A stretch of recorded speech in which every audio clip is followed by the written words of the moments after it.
کو بھی قضا کہہ سکتے ہیں۔ ایک قضا وہ ہوتا ہے کہ دو آدمیوں کا جھگڑا ہوا، پھر کسی نے قضا کر دی، حکم دیا، اس کو قضاوت کہتے ہیں، جیسے عدالت وغیرہ کے اندر ہوتا ہے۔ اور آج جو ہم پڑھیں گے اس میں بھی قضاوت کا لفظ شاید آئے گا۔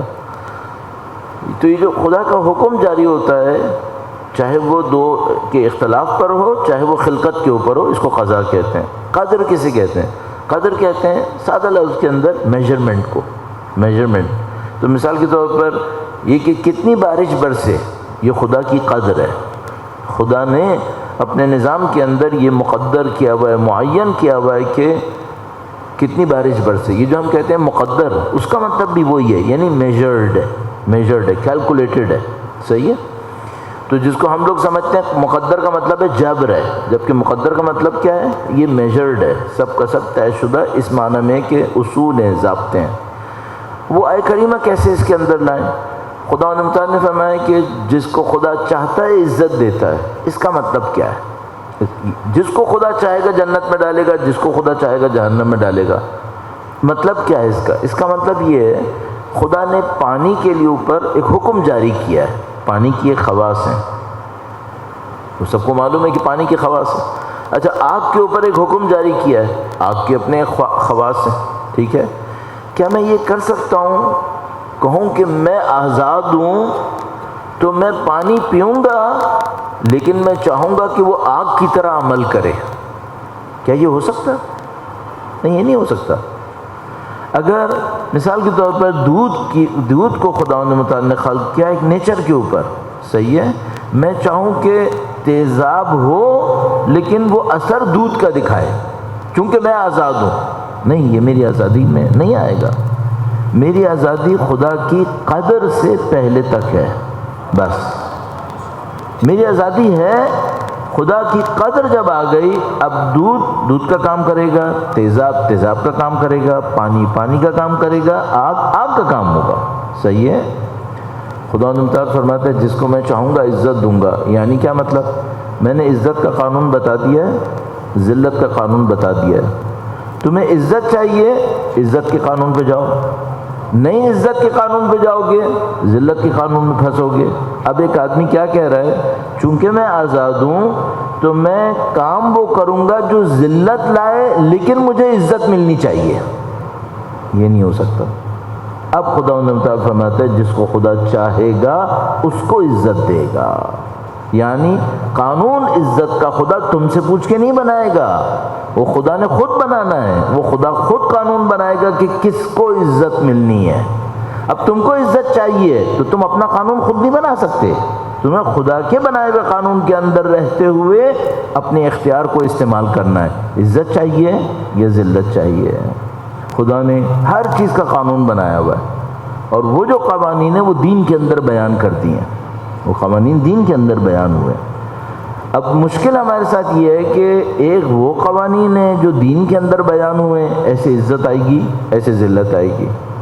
ایک وہ قوانین ہیں جو دنیا داروں نے اپنی دنیا کے لیے خود بنائے ہوئے ہیں، نام وہ بھی عزت کا لیتے ہیں لیکن وہ عزت نہیں ہے جو خدا نے کہی ہے، یہ ان کی بنائی ہوئی ایک عزت ہے۔ نام خدا بھی کہتا ہے میں تمہیں آسائش دوں گا، یہ دنیا دار بھی کہتے ہیں ایک آسائش ہے۔ ان دونوں آسائشوں میں زمین آسمان کا فرق ہے۔ بس یہ جو دنیا دار ہیں انہوں نے اپنی اصطلاحات خود بنائی ہوئی ہیں، جبکہ الفاظ وہی استعمال کر رہے ہیں جو دین کے اندر آئے تھے۔ مثلا دین نے کہا تھا عزت، انہوں نے بھی عزت کا لفظ پکڑا ہوا ہے۔ دین نے کہا تھا انعام، انہوں نے بھی انعام کہا ہوا ہے۔ دین نے کہا تھا جزا، انہوں نے بھی جزا کہا ہوا ہے۔ زمین آسمان کا فرق ہے۔ اب ہمیں دھوکہ کیا ہوتا ہے؟ دھوکہ یہ ہوتا ہے کہ ہم عزت کی بات کرتے ہیں، عزت چاہتے ہیں، اور کس قانون پہ چلے جاتے ہیں غلطی سے؟ جس میں خدا نے ذلت رکھی تھی، اور چاہتے ہیں کہ اب چونکہ ہم اس راستے پہ چل نکلے ہیں اب خدا ہمیں عزت دے، چونکہ ہم عزت چاہ رہے تھے۔ آپ نے عزت کے نام پر اس قانون کو ٹریگر کر دیا ہے جس کے اینڈ میں ذلت آتی ہے، اور اب آپ کی مرضی بھی نہیں چلے گی۔ آپ کو اگر مرضی چلانی ہے صرف اتنے میں چلا سکتے ہیں کہ جو قانون عزت ہے، جو اللہ کا بنایا ہوا قانون ہے، اس میں عزت میں آ جاؤ، بس یہ ہو سکتا ہے۔ بس اب میرے خیال میں آسانی سے کلیئر ہو سکتا ہے کہ ایک قضا ہے خدا کی، ایک حکم ہے جس پہ اس نے نظام بنایا ہے، ایک قدر ہے، یہ وہ میجرمنٹس ہیں جن کے اوپر نظام بنا ہوا ہے۔ ہماری آزادی نظام کو تبدیل کرنے کی آزادی نہیں ہے، نظام کے اندر رہتے ہوئے اختیار کرنے کی آزادی ہے کہ نظام کے اس حصے میں جانا ہے یا نظام کے اس حصے میں جانا ہے۔ اب اگر ایک آدمی کی انڈرسٹینڈنگ غلط ہوئی، وہ عزت چاہتا تھا لیکن اس نے کون سی عزت پکڑ لی؟ جس کو دنیا عزت کہہ رہی تھی، غلطی اس کی ہے، اس کو وہ عزت لینی چاہیے تھی جس کو خدا عزت کہہ رہا تھا۔ اور اب اگر یہ غلطی کر بیٹھا ہے اور کہے کہ نہیں میں تو غلطی کروں گا اور خدا پھر بھی مجھے عزت دے، یہ نہیں ہو سکتا۔ یہ قانون میری اور تمہاری مرضی سے تبدیل نہیں ہونے والے ہیں، یہ اللہ کے ابدی قوانین ہیں، اور وہ ابدی قوانین امام امیر المومنین اور ان کی اولاد نے بیان کیے ہوئے ہیں۔ درود بھیجے گا محمد و آل محمد پر، ما صلی علی محمد آل محمد وعجل فرج۔ جو کوئی بھی امیر المومنین اولاد امیر المومنین سے وہ قوانین سیکھ لے، اس کو وہ بصیرت ملنی ہے جو ہم لوگوں کے جادوگروں کی طرح ہو جائے گی۔ میں نے عرض کیا کہ ہم لوگ جادوگروں کو بہت احترام دیتے ہیں، ہمارے ذہنوں میں ایسا ہے، ابھی چاہے الفاظ میں ہم قبول نہ کریں لیکن ہم ہیں ایسے۔ اگر ہم جادوگروں کو احترام نہیں دیتے ہوتے نا تو یہ ہم دولت مندوں کو اتنا احترام نہ دیتے۔ یہ وہی جادوگروں کی دنیا ہے یہ جس کو ہم احترام دیے بیٹھے ہیں۔ بہرحال اگر کوئی واقعاً چاہے کہ دین سے سیکھے، دین میں وہ قوانین مل سکتے ہیں جو انسان کو ایک غیر معمولی بصیرت دے سکتے ہیں۔ صرف ایک مشکل ہے، صرف ایک مشکل ہے، فزکس، کیمسٹری، میتھمیٹکس بغیر ایمان کے بھی سیکھا جا سکتا ہے۔ آپ فزکس کو مانتے نہیں، آپ کہتے ہیں فضول علم ہے، لیکن آپ بہت اچھا فزکس پڑھا سکتے ہیں۔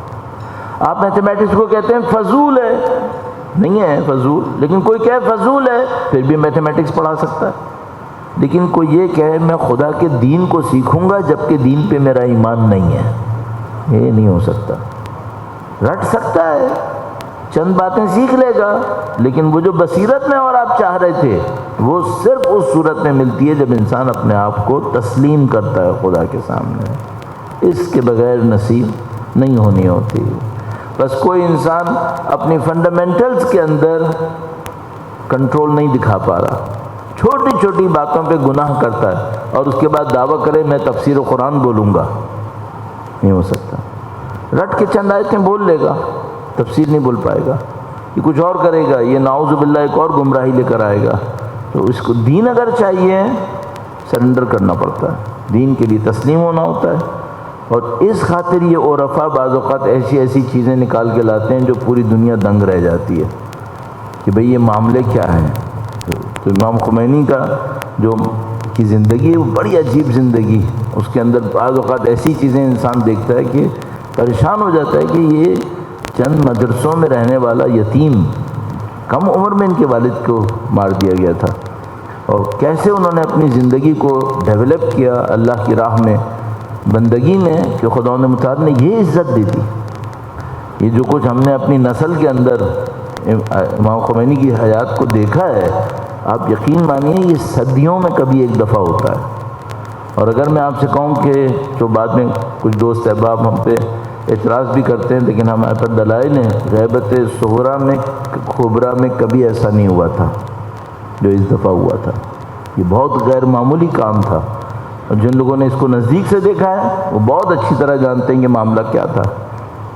ان کے پیچھے ایک دنیا بسی ہوئی ہے، صرف آیت اللہ خمینی نہیں تھے، صرف امام خمینی نہیں تھے، پیچھے عرفا کی ایک دنیا بسی ہوئی تھی جو تقریباً 200 سال سے اس کے اوپر محنت کر رہی تھی، اور اس کے نتیجے میں امام خمینی جیسے عارف آئے اور ان کے اطراف میں چند بہت منتخب عرفا جمع ہو گئے، اور ان لوگوں نے وہ کام کیا غیبت کبریٰ میں نے عرض کیا نہیں ہوا تھا۔ یہ سارے عرفا جمع ہوئے، انہوں نے امام خمینی کو آگے کیا، سب ان کا ساتھ دیتے رہے مختلف عرفانی صلاحیتوں کے ساتھ، اور اس کے نتیجے میں یہ اتنا بڑا کام ہو گیا جس کو امام خمینی نے کہا تھا ہمارا انقلاب نور کا ایک پھیلاؤ تھا، انفجار نور، انہوں نے کہا تھا نور کا ایک ایکسپلوژن تھا جو پوری دنیا میں پہنچ گیا۔ تو یہ نور کا جو پھیلاؤ ہوتا ہے، حکومتیں نفسانی خواہشات میں تبدیل ہوتی ہیں، جیسے یہ فرینچ ریولوشن، رشین ریولوشن، یہ نفسانی خواہشات میں تبدیل ہو سکتے ہیں، لیکن ایک مدرسے کا پڑھا ہوا ایک عالم وہ آئے اور کچھ اس کے ہاتھ میں نہیں ہے اور وہ پوری دنیا کو تبدیل کرنے کی کوشش کرے اور کر کے بھی دکھا دے، اب یہ نفسانی خواہشات سے نہیں ہوتا ہے، یہ مکمل بندگی سے ہوتا ہے۔ اور یہ بھی میں آپ کی خدمت میں عرض کروں، اگر آپ کو واقعاً ڈھونڈنا ہے کہ امام خمینی نے کام کیسے کیا، یہ دیکھیں ان کے استاد کون تھے، دیکھیں ان کے استاد کون تھے، یہ سلسلہ شروع کب سے ہوا تھا۔ تو میں کوشش کرتا رہا اس کے اوپر، شاید پہلے بھی کئی دفعہ آپ کی خدمت میں عرض کر چکا ہوں، میں جتنا ڈھونڈتا رہا تو مثلاً ان کے پیچھے کون تھا، ان کے پیچھے کون تھا، تو مثلا امام خمینی تھے، ان کے اطراف میں آیت اللہ محمد حسین طباطبائی تھے، آیت اللہ دستغیب تھے، آیت اللہ بہجت تھے، اور اسی طریقے سے امام خمینی کے دو استاد تھے، آیت اللہ شاہ آبادی تھے، آیت اللہ مرزا جواد ملکی تبریزی تھے۔ ان سب کی جڑیں جا کر ملتی ہیں ایک شخص سے، آیت اللہ سید علی قاضی طباطبائی، ایک شخص۔ آیت اللہ سید علی قاضی طباطبائی پچھلے انون عرفاء کی آخری چین، بعد میں آنے والے معروف عرفاء کے استاد ہیں۔ یہ عرفاء نے 200-250 سال کا ایک سلسلہ شروع کیا تھا جس میں سب کے سب سائلنٹ تھے، سائلنٹ بھی تھے اور ہڈن بھی تھے، مخفی تھے، سب خاموش تھے اور مخفی تھے۔ آیت اللہ سید علی قاضی کے استاد تھے ملا حسین قلی حمدانی، ان کے استاد مثلا احمد کربلائی فنا اور جا کے پتہ نہیں کہاں پہنچتی ہے بات علی جولہ پر اور شیخ شستر کے اوپر، سب کے سب خاموش تھے، کوئی نہیں جانتا تھا ان لوگوں کو، سید علی قاضی کو بھی کوئی نہیں جانتا تھا۔ آخری بندہ اساتذہ میں جس کو کوئی نہیں جانتا تھا، فوت ہو گئے، سید علی قاضی تھے۔ ان کے بعد سے جو عرفاء بنے، ان کی کلاس میں جو عرفاء بنے، وہ تھے جن کو خدا نے شہرت دے دی۔ سید مثلا خود امام خمینی ان کے شاگردوں میں نہیں تھے لیکن ان کے ہم عصر تھے، امام خمینی تھے، آیت اللہ میں نے عرض کیا محمد حسین طباطبائی، کتنی شہرت مل گئی انہیں، آیت اللہ بہجت ان کو، اور آیت اللہ بہجت کا تو میں دیکھ کے بعض اوقات حیران ہوتا ہوں، میں نے خود 1985 میں ان کے پیچھے 15-20 آدمی دیکھے تھے، جس مسجد میں وہ نماز پڑھاتے تھے 15-20 آدمی مشکل سے پیچھے ہوتے تھے، بہت لگاؤ، میں کہوں مجھے نمبر یاد نہیں، 40 لگا لیں بس، اس سے زیادہ نہیں ہوتے تھے، ان نون بندے تھے بالکل۔ ان کے شاگرد آئے آیت اللہ مصباح یزدی، انہوں نے تھوڑا سا تعارف کروایا، پھر ان کے نام پھیل گیا، تو یہ آخری ان نون استاد سید علی قاضی تھے۔ بعد میں جو آئے وہ مشہور ہونا شروع ہو گئے، وہ بہت مشہور ہو گئے تھے۔ تو میں سوچتا تھا سید علی قاضی کو ڈھونڈنا چاہیے۔ سید علی قاضی کے لیے امام خمینی نے کہا تھا وہ توحید کا پہاڑ تھے۔ کون سی توحید سیکھتے تھے؟ توحید کا پہاڑ ہوتا کیا ہے؟ یہ ہم لوگوں کے لیے مسٹریز ہیں، یہ ہمیں نہیں معلوم اس کا مطلب کیا ہے۔ آیت اللہ سید علی قاضی نے، عجیب بات ہے، ان کی بایوگرافی کسی نے لکھی بہت خوبصورت، اب چھپ بھی گئی الحمدللہ، میں نے یہاں بک اسٹال پہ رکھوانے کو بھی کہا ہے، میں اس لیے کہتا ہوں اس کتاب کو ضرور پڑھیے گا، اس کو ضرور پڑھیے گا۔ مولا ابو الفضل کے روضے پر جا کر وہ آخری دفعہ ان کو توحید نصیب ہوئی ہے، کوئی چیز ہے وہاں پر، وہ ہر جگہ گئے تھے، ہر جگہ سے کچھ نہ کچھ حاصل کرتے ہوئے آئے تھے، اور اس کے بعد آخری لمحے میں جب وہ توحید کا کوئی کمال ان کو نصیب ہوا ہے۔ اچھا، یہ توحید کا کمال کیا صرف دلیلیں ہوتی ہیں؟ وہ تو مجھے بھی آتی ہیں، آپ کو بھی آتی ہیں، کیا مسئلہ ہے؟ دلیل نہیں ہے یہ۔ کیا توحید کا کمال صرف نماز شب پڑھنا ہے؟ نہیں، یہ کچھ اور ہے، یہ کوئی ایسا معاملہ ہے جیسے وہ حضرت ابراہیم والا معاملہ ہے کہ خود توحید کے چینل میں واقع ہونا، کوئی ایسی چیز ہے یہ، اور یہ ان کو نصیب ہوئی ہے، اور اس وجہ سے یہ سارے عرفاء ان کے سامنے سر جھکاتے تھے کہ نہیں، یہ کچھ اور چیز ہے، یہ کچھ اور معاملہ ہے۔ اس کتاب کو دیکھیں، اس کا نام ہے کہکشان نیستی، ان کی بایوگرافی ہے، یہ دیکھیں ہوا کیسے ہے۔ اچھا، بغیر کسی تکلف تعارف کے کہہ رہا ہوں، میں اور آپ وہ نہیں ہے، ظاہر ہے، ہم سب کو معلوم ہے، ہم اس کے 1% بھی نہیں ہیں، اگر وہ 100 ہیں، ہم نہیں ہیں۔ کم سے کم یہ دیکھ لیں کچھ دنیا میں ایسا بھی ہو رہا ہے، یہ تو پتہ چل جائے، تاکہ ہمارے دماغوں میں کوئی یہ خناس نہ آئے کہ ہم کچھ ہیں۔ جا کے دیکھیں جو اصل گیم ہے وہ کھیلنے والے کیا کر رہے ہیں، وہ کہاں پہنچے ہوئے ہیں، کیسے پہنچے ہوئے ہیں. تو فوراً ہم آپ کو سمجھ میں آ جائے گا. جو ہم لوگ یہاں چار خواب دیکھ کر ادھر ادھر دیکھ کے سمجھنے لگتے ہیں نا ہمیں پتہ نہیں کیا مولا کی بڑی عنایت ہو گئی، یہ ہو گیا وہ ہو گیا. ہم طفل مکتب بھی نہیں ہیں، گارنٹیڈ کہہ رہا ہوں، طفل مکتب بھی نہیں ہے. ہماری الف بے ان کی الف بے سے ڈفرینٹ ہے، الف بے مختلف ہے. آگے کی کہانی تو بہت دور کی بات ہے. اور آپ کہیں گے کہ مثلا کیا میں انسلٹ کرنا چاہ رہا ہوں؟ نہیں، انسلٹ نہیں کرنا چاہ رہا ہوں، بالکل کھول کے آپ کی خدمت میں عرض کر رہا ہوں. جا کے دیکھیں ہے کیا، کہانی کچھ اور ہے. ابھی ہم لوگوں کے یہاں دیکھو، اب چھوٹی سی بات ہے، ہمارے یہاں ہر چیز میں ریاکاری بھری پڑی. ہر ایک کو نام چاہیے، ہر ایک کو نمائش چاہیے، ہر ایک کو اپنی پریزنٹیشن چاہیے. اس کا کیا تعلق عرفان سے؟ اس کا کیا تعلق معنویت سے؟ یہ تو اس کے لیے زہر ہے. وہاں تو معنویت کی راہ میں کو جو پہلا قدم بڑھائے گا وہ بھی یہ گناہ نہیں کرے گا جو ہمارے یہاں روٹین کے اندر ایکسیپٹ کر لیے گئے کہ ہاں یہ تو ہوگا. ان کا کوئی تعلق اس سے نہیں ہے، وہ وادی بالکل ڈفرینٹ ہے. میں نے بہت اصرار کر لیا اس کے اوپر. کم سے کم میں ایک بات سوچتا ہوں، وہ یہ کہ ہم میں سے سب کو خدا متعال نے ایک لذت چکھنے کی صلاحیت دی ہے. ایسا نہ ہو چکھے بغیر مر جائیں، یہ نہ ہو. مجھے معلوم ہے میں کچھ نہیں کر پاؤں گا، ایسے ہی میں کہہ رہا ہوں، اپنے لیے بھی کہہ رہا ہوں، میں نہیں کر پاؤں گا، آگے تک نہیں جا سکوں گا. کم سے کم چکھ کے مروں تاکہ اس وادی میں انٹری ہو چکی ہو جس میں وہ لوگ بہت آگے جا چکے، بہت آگے جا چکے. تو کم سے کم یہ کہ کوئی کنیکشن ادھر ادھر کا ڈیولپ ہو جائے، نام تو پتہ چل جائے کم از کم. آپ یہ کتاب پڑھیں، ان میں سے اس سے ایک کام کیجیے گا، اس میں سے کچھ ناموں کا انتخاب کر کے اپنی دعاؤں میں، فاتحہ میں، نماز شب میں ان ناموں کو شامل کر لیجیے گا. اچھا مثلا کیوں کل جب مریں گے نا، ہم اس دنیا میں جائیں گے، وہاں یہ چیمپئن ہوں گے، تو ان کے سامنے جا کر کہیں گے کچھ نہیں جانتے تھے آپ کو، کم سے کم آپ کا نام تو لیتے تھے فاتحہ میں، کچھ تو ہمارا خیال کرو. تو میں ہمیشہ یہ سوچتا ہوں کہ بھائی جب میں کسی جگہ پہ جاؤں، کسی نئی جگہ پہ جاؤں، تو بھائی اپنی بھی تھوڑی سی پارٹی، کچھ کنیکشن بنا کے جاؤں نا، تاکہ اکیلا تو نہ پہنچ جاؤں اجنبی. وہاں پہ میرا کنیکشن ہونا چاہیے. تو زیارت عاشورہ پڑھو تاکہ جب موت کا لمحہ آئے تو سید الشہداء کا کنیکشن کام آئے گا. فرشتے بھی احترام کرتے ہیں اس کا جو امام حسین کا نام لیتا ہے.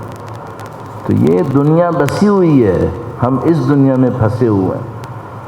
تھوڑا سا ایک راستہ بنا لینا بہت ضروری ہے مرنے سے پہلے، تاکہ وہاں کے لیے ہم لوگ بالکل اجنبی نہ نکلیں انشاءاللہ. درود بھیجے گا محمد و آل محمد.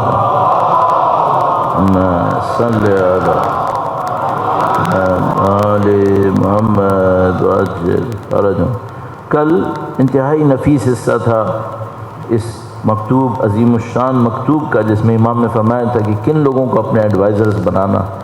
تو امام نے فرمایا کہ تم ایڈوائزرز میں کوالیفیکیشنز مت دیکھنا، بلکہ ان کی کوالٹیز کو دیکھنا.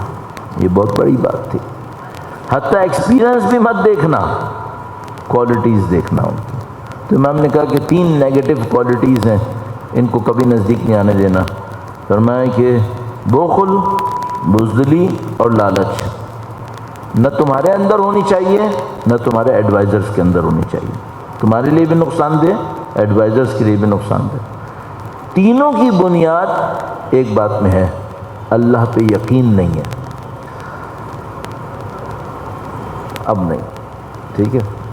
اصل میں میرے ساتھ کیا ہوتا ہے، میں نے بہت پڑھا ہے مختلف جگہوں پہ نا، تو بچے جب بات کرتے ہیں نا تو مجھے نظر آتا رہتا ہے، تو میں برداشت کرتا رہتا ہوں. پھر ایک جگہ پہ لائے نا اب بہت ہو گئی ہے، تو اب اس سے زیادہ نہیں کرتے. پھر میں بچوں کو سمجھ میں آ گیا ہوگا انشاءاللہ. درود بھیجیں محمد و آل محمد.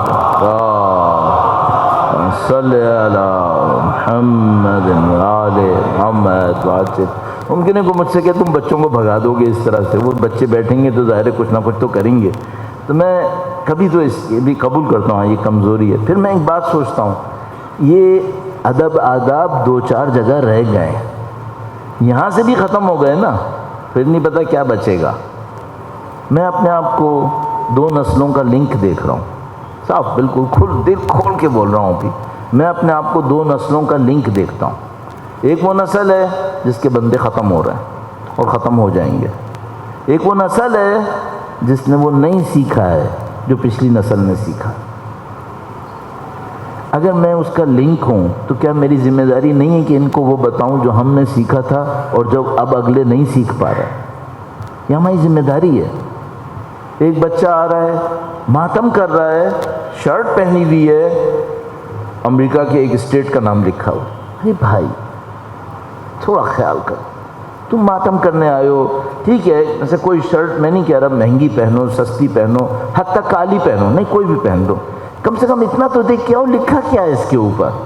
ایک جگہ ہے، اس کا ایک احترام ہے، اس کا ایک تقدس ہے، اسے پامال مت ہونے دو. یا مثلا کبھی کوئی بچہ یہاں پہ آ کے سلام پڑھتا ہے، ایک شرٹ پہنی ہوئی ہے جس کو دیکھ کے میرا دل کڑتا ہے کہ یہ کیا کر رہا ہے یہاں پہ. امریکہ میں نہیں ہو تم، اگر حتیٰ امریکہ میں بھی ہوتا نا تو میں اس سے کہتا بیٹا اب یہاں پہ یہ مت پہنو، کچھ اور پہن کے آ جاؤ.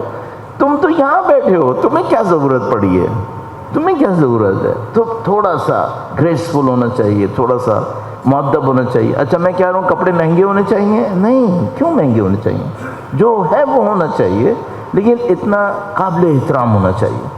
ہماری یہ جگہ ہے، یہ ہم نے اجداد سے ورثے میں لی ہے، ورثے میں لی ہے، اور یہ سخت خطرے میں ہے اپنی تہذیب کے مٹنے کی وجہ سے. وہ تہذیب مٹ رہی ہے جو ادب آداب کی تہذیب تھی. صحیح، اس جگہ کے کچھ ادب آداب رہ گئے ہیں ابھی، اس کو نہ مٹنے دیں، بعد میں ہم پچھتائیں گے نعوذ باللہ تعالیٰ. تو میں بہت مثال کے طور پر بعض اوقات منع بھی کر دیتا ہوں، کوئی بیچ میں کچھ کھا پی رہا ہوتا ہے اس کو منع کر دیتا ہوں، اس طرح کرتا ہوں، اس طرح کرتا ہوں. بعد میں مجھے خود بھی افسوس ہوتا ہے کہ میں نہیں کرنا چاہیے تھا، لیکن پھر سوچتا ہوں کہ نہیں بھائی کر لینا بہتر ہے، ورنہ بعد میں ہمیں پچھتانا پڑے گا نعوذ باللہ تعالیٰ. تو بہرحال خدا انشاءاللہ ہمیں عزاداری کو اس کی روح کے ساتھ انجام دینے کی سعادت نصیب فرمائے انشاءاللہ. اپنی اور تمام عزاداران سید الشہداء کی سلامتی کے لیے درود بھیجیں محمد و آل محمد. اللہم صلی علی محمد عجل فرجم. فرمائے ان تینوں خاصیتوں سے دور رہو، ان کے مشاوروں کے اندر بھی یہ خاصیت نہیں ہونی چاہیے. پھر فرمایا بس سب سے برا تمہارا مشاور وہ ہوگا جو تم سے پہلے گناہگاروں کے لیے بھی یہی کام کر رہا تھا. اس کا مطلب ہے یہ بے اصول انسان ہے، اس کی زندگی میں کوئی اصول نہیں ہے، یہ صرف مفاد پرست انسان ہے. پہلے گناہگاروں کے ساتھ مل کے اپنے مفاد کو پورا کرتا تھا، اب تمہارے ساتھ مل کے اپنے مفاد کو پورا کر رہا ہے. تم سمجھ رہے ہو یہ بہت وفادار ہے، یہ کسی کا وفادار نہیں ہے، صرف مفاد پرست انسان ہے. شاید تمہیں لگے بہت چلتا پرزا ہے، یہ بہت کرامت انسان ہے، یہ تمہیں ڈبو دے گا. امام فرمانا ہے یہ ختم کر دے گا تمہیں. بدترین انسان ہے، اس کو مت نزدیک آنے دینا، کیونکہ وہ گناہگاروں کے معاون اور ظالموں کے ساتھی ہوتے ہیں. پھر فرمانے کون لو ان کی جگہ، ان کی جگہ تمہیں ایسے لوگ مل سکتے ہیں جو تدبیر اور رائے اور کارکردگی کے اعتبار سے، بہت امپورٹنٹ 3 پوائنٹ ہیں یہ، تدبیر پلاننگ، رائے اوپینین، کارکردگی ایفیشنسی پروڈکٹیوٹی. جو مینجمنٹ پڑھنے والے بیٹھے ہیں ان کو پتہ ہے امام نے کیا کیا ہے. 3 جملوں کے اندر پوری مینجمنٹ ڈال دی ہے، سب کچھ ڈال دیا ہے کہ تمہیں 3 چیزیں چاہیے، پلاننگ اچھی کرے، اوپینین صحیح دے، پروڈکٹیوٹی لے کر آئے. امام فرماتے تمہیں ایسے لوگ دینداروں میں مل جائیں گے، تم بے دینوں کی طرف مت جاؤ. تمہیں ایسے لوگ مل سکتے ہیں جو تدبیر، رائے اور کارکردگی بھی کے اعتبار سے ان کے مثل ہوں گے، مگر ان کی طرح گناہوں کی گناہ باریوں میں دبے ہوئے نہیں ہوں گے، جنہوں نے نہ کسی ظالم کی اس کے ظلم میں مدد کی ہوگی اور نہ کسی گناہگار کا اس کے گناہ میں ہاتھ بٹایا ہو. ان کا بوجھ تم پر ہلکا ہوگا اور یہ تمہارے لیے بہترین معاون ثابت ہوں گے اور تمہاری طرف محبت سے جھکنے والے ہوں گے اور تمہارے علاوہ دوسروں سے رب ضبط نہیں رکھیں گے. انہی کو تم خلوت و جلوت میں اپنا مصاحب خاص ٹھہرانا. بس امام نے بہت تفصیل سے بیان کر دیا کون ایڈوائزر نہیں ہونا چاہیے، کون ایڈوائزر ہونا چاہیے. اس کے بعد ایک اور جملہ فرمایا، اب ان میں بھی ایک کیٹیگری تمہارے اور نزدیک آنی چاہیے. وہ کون ہے؟ وہ تمہارے ایڈوائزر ہیں جو تمہارے سامنے حق بات بولے چاہے تمہیں بری لگے. فرمایا ان کو نزدیک لاؤ، ان کو نزدیک لاؤ. پھر تمہارے نزدیک ان میں، اب ان لوگوں کی بات ہے جو گنہگاروں کے ساتھ نہیں تھے، ان کی تدبیر، ان کی رائے، ان کی کارکردگی اچھی ہے، ان میں سے بھی کچھ لوگوں کو اپنے نزدیک لاؤ، پھر تمہارے نزدیک ان لوگوں میں زیادہ ترجیح کن کو پرائرٹی دو؟ ان لوگوں کو ہونا چاہیے جو حق کی کڑوی باتیں تم سے مکمل کھل کر کہنے والے ہوں، اور ان چیزوں میں کہ جنہیں اللہ اپنے مخصوص بندوں کے لیے ناپسند کرتا ہے تمہاری بہت کم مدد کرنے والے ہوں، یعنی یہ تمہارے مددگار ہوں گے اگر تم نے کوئی ایسا کام کیا جو سب اسٹینڈرڈ ہوگا، یہ تمہارا ساتھ نہیں دیں گے۔ ان کو اپنے سے نزدیک رکھو۔ بس یہ جو ان کی تدبیر اچھی ہے، جن کی رائے اچھی ہے، جن کی کارکردگی اچھی ہے، جو ظالموں کے ساتھ نہیں تھے، ان میں سے بھی ایک گروہ ہے وہ حق بات کہنے میں تیز ہے چاہے کڑوی لگے۔ غلط بات کرو گے، سب اسٹینڈرڈ کام کرو گے، تمہارا ساتھ نہیں دے گا، فوراً سامنے آ کے کھڑا ہو جائے گا کہ میں اس کام میں تمہارے ساتھ نہیں دوں گا۔ امام نے فرمایا ان کو اپنے ساتھ رکھنا، ان کو خلوت اور جلوت میں ان کو دکھانا یہ میرے ساتھ ہیں، چاہے وہ تمہاری خواہشوں سے کتنی ہی میل کھاتی ہوں، ایسے کام میں تمہارا ساتھ نہیں دیں گے جو غلط ہوں، چاہے تمہاری خواہشوں سے میل کھاتی ہوں۔ پرہیزگاروں اور راست بازوں سے اپنے کو وابستہ رکھنا، پھر انہیں اس کا عادی بنانا۔ ایک اور بات امام نے فرمائی، بہت بہت امپورٹنٹ ایک اور پوائنٹ، درود بھیجے گا محمد و آل محمد پر، محمد، پھر انہیں اس کا عادی بنانا کہ وہ تمہارے کسی کارنامے کے بغیر تمہاری تعریف کر کے تمہیں خوش نہ کریں۔ اس گروپ میں سے بھی اگر کوئی ایسا آئے جو یہ کہے آغا صاحب آپ ماشاءاللہ آپ کی وہ بات، منہ بند کرواؤ اس کو سمجھاؤ کہ میرے سامنے میری تعریفیں مت کرو۔ امام نے فرمایا ان کو تم اس بات کا عادی بنانا کہ یہ بغیر کارنامے کی تمہاری تعریفیں کریں، ان کو عادی بنانا کہ نہیں یہ حرکت یہاں نہیں چلے گی، یہ کام یہاں نہیں ہوگا۔ وہ سمجھ رہا ہوگا میں تعریفیں کروں گا شاید ان کا دل مجھ سے اور نرم پڑے گا، تم دکھاؤ کہ میرا دل نرم نہیں پڑے گا، مجھے تمہاری عادت اچھی نہیں لگی، مجھے یہ تعریف نہیں سننی تم سے، یہ امام کہہ رہے ہیں۔ ابھی ہمارے یہاں مشکل یہ بنی ہوئی ہے، وہ ایران کا ایک صدر تھا، وہ کیا عربی میں ایک لفظ کہتے ہیں علیہ ما علیہ، اس پہ وہ آئے جس کا وہ اس کا حقدار تھا۔ وہ جہاں جاتا تھا وہ میٹرس کا ماڈل لکھوا کے بھیجتا تھا کہ میں اس میٹرس پہ سوؤں گا۔ یہ ملک چلائے گا؟ یہ ملک چلائے گا؟ جس کو نیند ایک خاص میٹرس پہ آتی ہو، یہ ملک چلائے گا؟ نہیں۔ ملک چلانے کے لیے سخت ہونا چاہیے انسان کو اپنے نفس کے اوپر کنٹرول ہونا چاہیے۔ اس کو اتنا کنٹرول نہیں ہے کہ ہر جگہ سو جائے، تو یہ کیسے ملک چلائے گا؟ یہ خواہشات کا عادی ہے، اس کا مطلب ہے ایسے ملک نہیں چل سکتے۔ ڈبوتے ہیں پھر یہ لوگ، اس نے وہ ڈبویا، یہی جو اگر رئیسی سے پہلے تھا روحانی نام کر کے، اتنا ڈبویا اس نے، اور کیا تھا؟ سب نفس پرستی۔ یہ نفس پرستی کیا اپنا اثر نہیں دکھاتی ہے؟ دکھاتی ہے۔ خوش آمدیوں کو اپنے اطراف میں جمع کر لیتے ہیں، جہاں جاتے ہیں وہ بینر لگواتے ہیں آیت اللہ فنا تشریف لا رہے ہیں، او چرام، یہ جہاں سے وہاں تک سب بینر لگے ہوئے ہیں، وہ گاڑی گزر رہی ہے وہ سب دیکھ رہے ہیں۔ لوگ اندھے ہیں کیا ہم جیسے بے وقوف یہ سمجھ رہے ہیں کہ لوگوں کو سمجھ میں نہیں آ رہا کہ ہم نفس پرست ہیں؟ یا ہم اتنے بے وقوف ہیں کہ ہم لوگوں کو بے وقوف سمجھ رہے ہیں جبکہ وہ بے وقوف نہیں ہیں؟ لوگوں کو بھی سمجھ میں آ رہا ہے کہ یہ نفس پرستی ہو رہی ہے، ایسا نہیں کہ لوگ بے وقوف ہیں ان کو سمجھ میں نہیں آ رہا۔ ہاں کچھ لوگ چپ بیٹھے رہیں گے، ان کی خوش آمدی میں آگے پیچھے گھومتے رہیں گے، سارے کام کرتے رہیں گے، لیکن کیا نفس پرستی کو پہچاننا مشکل ہوتا ہے کیا؟ حتیٰ جو نفس پرست ہیں نا وہ بھی پہچان دیتے ہیں کہ یہ نفس پرستی ہو رہی ہے، حتیٰ جو نفس پرست ہیں۔ جو خدا پرست ہیں وہ تو دیکھتے ہی سمجھ جاتے ہیں کہ یہ معاملہ خراب ہو گیا۔ اس سے ہم سمجھتے ہیں ہجوم لگا کہ ہمیں کچھ ملنے والا ہے، اس سے ہم سمجھتے ہیں کہ ہجوم لگا کہ ہمیں دین پھیلانے کو ملے گا۔ کنفرم اس کا نقصان ہمیں اس سے کہیں زیادہ اٹھانا پڑے گا جو ہم سمجھتے ہیں کہ ہمیں فائدہ نصیب ہونے والا، نہیں ہوگا فائدہ، ہم نقصان اٹھائیں گے۔ اس کے مقابلے میں کیا کرنا چاہیے تھا؟ خلوص سے کم کر لو، کوئی مسئلہ نہیں ہے۔ کس نبی کے پیچھے لوگوں کا ڈھیر تھا،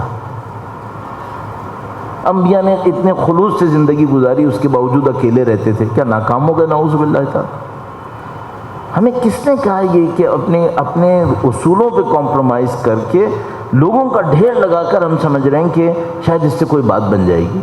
مثلا اگر کوئی مجھ سے کہ ہم اچھا کام کریں لوگ زیادہ آئیں تو غلط بات ہے؟ نہیں، غلط بات نہیں ہے، لیکن تم کام میں کمپرومائز کرو اس لیے کہ مجھے زیادہ بندے چاہیے، یہ غلط بات ہے، یہ غلط بات ہے.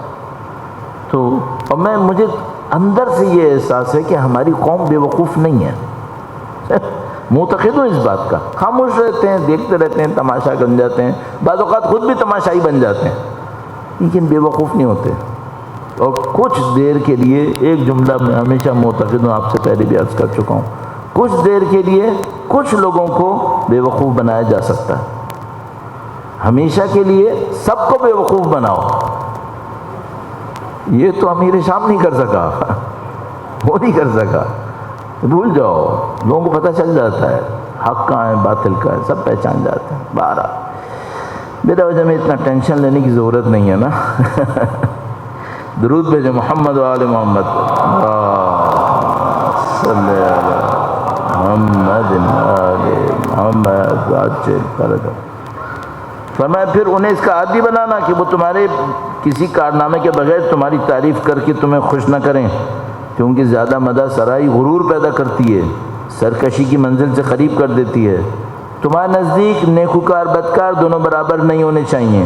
ایسا نہ ہو، ایسا کر اس لیے کہ ایسا کرنے سے نیکوں کو نیکی سے بے رغبت کرنا اور بروں کو بدی پہ آمادہ کرنا ہے. ایک آدمی برا ہے، ایک آدمی اچھا ہے. ایک دفعہ معاملہ سلام دعا کا ہے. ایک آدمی آیا مجھ سے سلام کر رہا ہے، تو میں یہ چہرہ دیکھ کے جواب نہیں دوں گا کہ یہ برا ہے یا اچھا ہے، جواب دوں گا. نبی سب کو جواب دیتے تھے، سکھایا یہ. اب ایک دفعہ کوئی خاص احترام دکھانا ہے.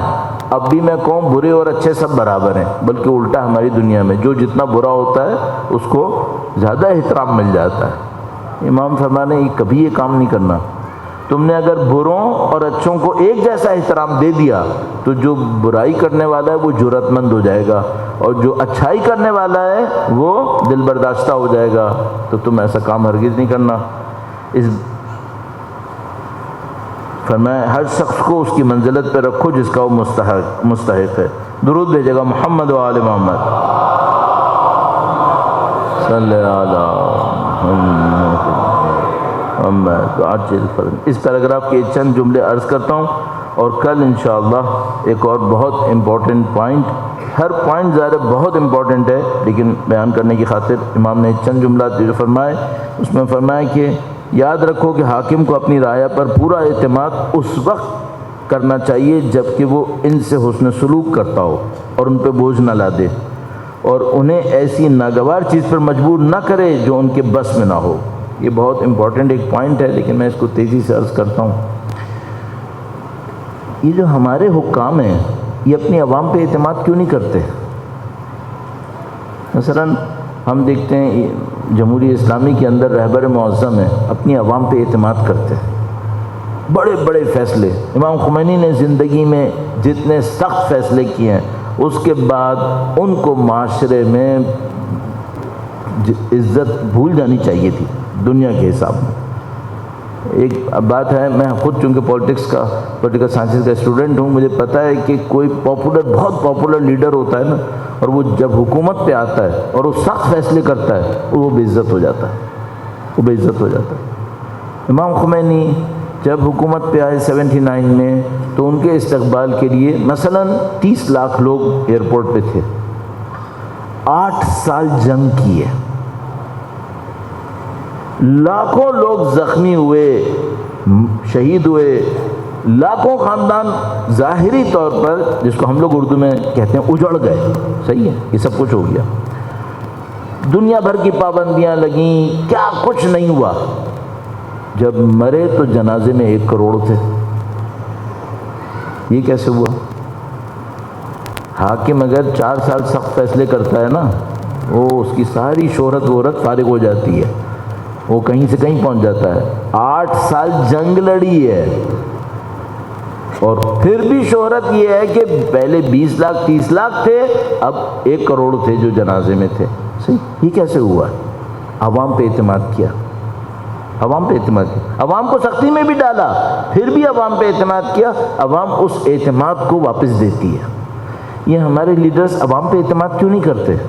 کیونکہ امام نے فرمایا تم عوام پہ اس وقت اعتماد کرو گے جب تم نے ان کے ساتھ اچھا کیا ہوگا. اگر تم نے ان کے ساتھ برا کیا ہوا ہے اب تم عوام پہ اعتماد کرو گے کیا؟ نہیں. جس نے عوام کا پیسہ لوٹا ہوا ہو، لوٹ کے پوری دنیا کے اندر جمع کیا ہوا ہو، وہ عوام پہ اعتماد کرے گا؟ اس کو پتہ ہے میں نے ان کو لوٹا ہے. جس دن ان کو پتہ چلے گا اور سب کو پتہ بھی چل چکا ہے یہ میری گردن پکڑ لیں گے، یہ عوام پہ اعتماد کرے گا؟ یہ کہاں سے عوام پہ اعتماد کرے گا؟ عوام پہ وہ اعتماد کرے گا جس کو پتہ ہے میرا دامن صاف ہے، میں نے ہمیشہ عوام کی بہتری کے لیے کام کیا، وہ عوام پہ اعتماد کرے گا. یہ وہ اصول ہیں جو ضابطے ہیں. اور میں نے عرض کیا آپ کی خدمت میں، ضروری نہیں کہ میں گورنر بنوں تو اس پہ عمل کروں، نہیں، عام زندگی میں عمل کروں، عام زندگی میں عمل کریں، اس کا اثر ہے پھر ہم. تو الحمدللہ رب العالمین، خدا متعال کا لطف ہے، ان کا کرم ہے خدا متعال کا، جس نے ہمیں اہل بیت اطہار کی تعلیمات نصیب کی ہیں. اور یہ بھی عرض کرتا چلوں آخری جملے کے طور پر، وہ یہ اس سلسلے میں وہ یہ کہ ایسا نہیں کہ دنیا کو اس کی ضرورت نہیں ہے، نہیں، دنیا کو بہت ضرورت ہے. اور انہی میں سے نکال کر بہت سارے لوگوں نے اپنے لیے کیا کچھ بنا بھی لیا ہے، بہت کچھ ہوا ہے. اب میں تفصیل میں نہیں جاؤں گا، صرف مشکل ایک رہ گئی، جن سے کہا تھا انہوں نے نہیں سنا، باقی دنیا سنتی رہی، دیکھتی رہی. مولا فرماتے ہیں نہج البلاغہ میں، اللہ فی القرآن لا یسبقکم بالعمل بہ غیرہ. فرمایا خدا کا واسطہ قرآن کا خیال رکھنا، دوسرے اس پر عمل کرنے میں تم سے آگے نہ نکل جائیں. صحیح ہے؟ تو اب ہمیں کیا کہنا پڑے گا؟ خدا کا واسطہ جو بلاغہ کا خیال کرنا، ایسا نہ ہو دوسرے اس کو کر کے مینجمنٹ کی چیمپئن بن جائیں اور تم لوگ یہیں پڑے رہ جاؤ، یہ نہ ہو جائے. اس کو خیال کرو، اس کو اپنی زندگی میں لائیں کسی طریقے سے. اور آپ اور ہم تو وہ ہیں، امام نے کافروں کے لیے نہیں لکھا تھا، امام نے جو لکھا تھا اپنوں کے لیے لکھا تھا. تو مثلا ایک آدمی اپنے دل میں امیر المومنین کی محبت رکھتا ہو اور ان سے کہے مولا مجھے آپ کا علم چاہیے، نہیں دیں گے مولا. کافروں کو تو دے دیا. جو فاسق تھے وہ کچھ سیکھ کے بیٹھ گئے مثلا اپنی دانش میں، تو وہ جو ان کا چاہنے والا ہے اس کو نہیں دیں گے؟ وہ ان کو کیوں نہیں دیں گے؟ وہ اگر جائے مثلا مولا کے روضے پر کہ مولا میں دنیا لینے نہیں آیا ہوں، مولا میں آپ سے سیکھنے کے لیے آیا ہوں. اب میرے جیسے لوگ جاتے ہیں نجف اشرف، گاڑی لے کے آ جاتے ہیں، گھر لے کے آ جاتے ہیں، دکانیں لے کے آ جاتے ہیں، سیاسی پوسٹیں لے کے آ جاتے ہیں. امیر المومنین سے کیا لے کے آئے؟ امیر المومنین سے لے کر آئے مولا کائنات ہے، کوئی قابل قدر چیز لے کر آؤ. یہ جو عرفا تھے آپ پڑھیے گا ان کتاب میں دیکھیے گا، ٹھیک ہے، یہ لوگ جا کے وہاں سے کیا لے کے آتے تھے اور کیسے لے کر آتے تھے. یہ بہت امپورٹنٹ ہے، کیسے لے کر آتے تھے. آپ کو اور ہمیں خدا نے بہت نصیب کیا، آپ اور ہم بہت کچھ کر سکتے ہیں الحمدللہ رب العالمین. آپ میں سے بہت سارے لوگ ہیں اہل بیت کی زیارت ہر روز پڑھتے ہیں، اہل بیت اطہار کے احترام میں اپنی زندگی گزارتی ہے. بہت کچھ مل سکتا ہے ہم لوگوں کو، تھوڑی سی محنت اور تھوڑا سا ان کے رویے کو سمجھنے کی کوشش کریں، وہ کیسے دیتے ہیں تو بہت کچھ نصیب ہو سکتا ہے الحمدللہ رب العالمین. اور سب سے بڑی چیز جو مجھے سمجھ میں آتی ہے، انسان کے جذبات اہل بیت کے لیے ہو جائیں، بہت بڑی بات ہے. جذبات اہل بیت کے لیے ہو جائے. ایک دفعہ عقل کہتی ہے ان کے سامنے سر جھکاؤ، سر جھکا دیتے ہیں. ایک دفعہ عقل تو کہتی ہے، دل کہتا ہے ان کے سامنے سر جھکاؤ. یہ بڑی بات ہے، دل کہے کہ ان کے سامنے سر جھکاؤ. اور آپ لوگ ایسے ہی ہیں، ہم نے اور آپ نے بہت سارے لوگ مجالس میں آتے ہیں، گریہ کرتے ہیں، ماتم کرتے ہیں، جلوسوں میں جاتے ہیں، شاید کوئی بہت بڑی عقلی فلسفی دلیل بھی نہیں ہوتی، صرف اتنا پہچانتے ہیں اولاد فاطمہ ہے، اولاد فاطمہ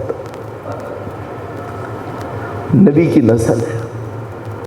کتنے ہی لوگوں کو میں ملتا ہوں کچھ نہیں جانتے دین سے، کہتے نہیں بس کوئی بات نہیں، نبی کی نسل ہے، بس ختم ہو گیا معاملہ، احترام کر لیتے ہیں. یہ سادگی بھی بہت بڑی دولت ہے، سادگی میں بڑی دولت ہے. اور انسان جو نہ جانتا ہو تو نہیں جانتا ہو تو ایک علیحدہ مسئلہ ہے، لیکن جو جانتا ہو اور وہ جانتا ہو کہ بی بی سیدہ کون ہے، اور پھر دیکھیں کہ ان کا بیٹا شہید ہو گیا۔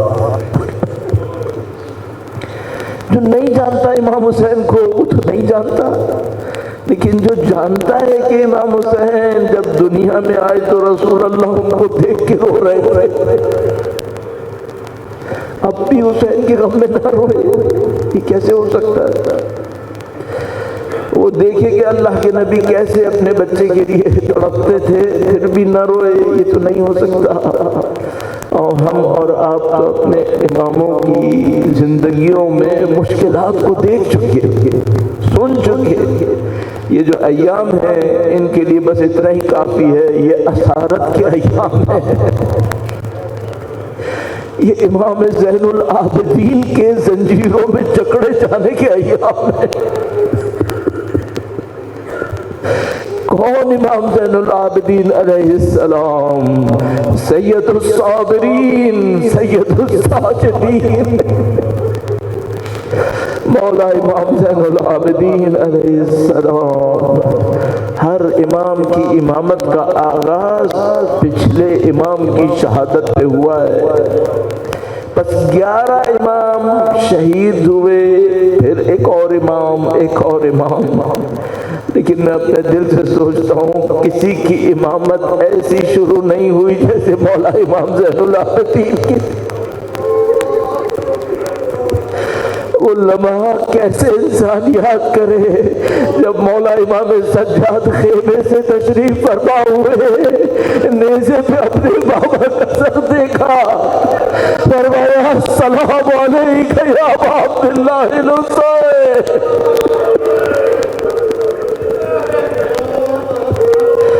یا کریم خدا، امام زین العابدین علیہ السلام ہے۔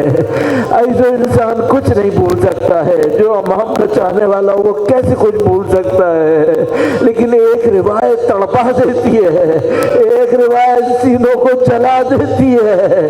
11 محرم کا دن تھا، امام اپنے آپ کو زنجیروں میں دیکھ رہے ہیں، قید اور اسارت میں دیکھ رہے ہیں، اپنی پھوپھی کو دیکھتے ہیں جو سید الشہداء کے لاشیں پر ماتم کرنے گئی ہے۔ گویا سید الشہداء کی یتیم بچی بھی وہیں پر موجود ہے۔ اوہ یہ شمر لعین یا عمر سعد اللعین نزدیک آتا ہے، یہ امام سجاد سے کہتا ہے بیویوں سے کہو چلیں۔ امام سید سجاد خاموش رہتے ہیں۔ معذرت کے ساتھ عرض کروں گا، اس لعین نے کوڑا امام کو مارا۔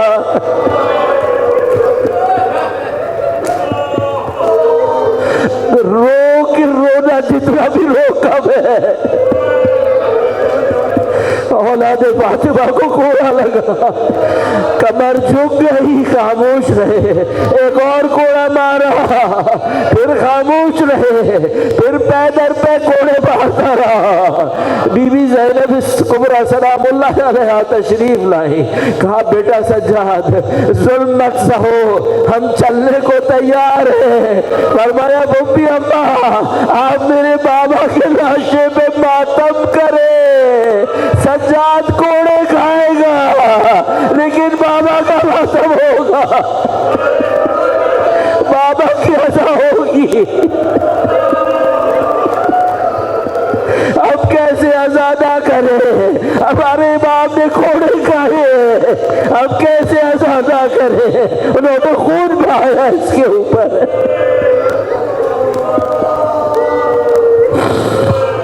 الا لعنت اللہ علی القوم الظالمین۔ خدا جنہوں نے اولاد فاطمہ پہ ظلم کیا اور اس ظلم پہ راضی ہوئے انہیں بدترین عذاب میں مبتلا فرما۔ خداوندہ اولاد فاطمہ کی مظلومیت کا صدقہ پرچم عزا کو دنیا کے کونے کونے تک پہنچانے کی سعادت نصیب فرما۔ خداوندہ تجھے مولا امام سجاد کی مظلومیت کا واسطہ، بی بی زینب کبریٰ سلام اللہ علیہا کی مظلومیت کا واسطہ، سید و سردار مولا اور آقا امام آخر الزمان کی ظہور میں تعجیل فرما، ہمیں ان کی نصرت کی سعادت اس راہ میں شہادت نصیب فرما۔ ماتم حسین۔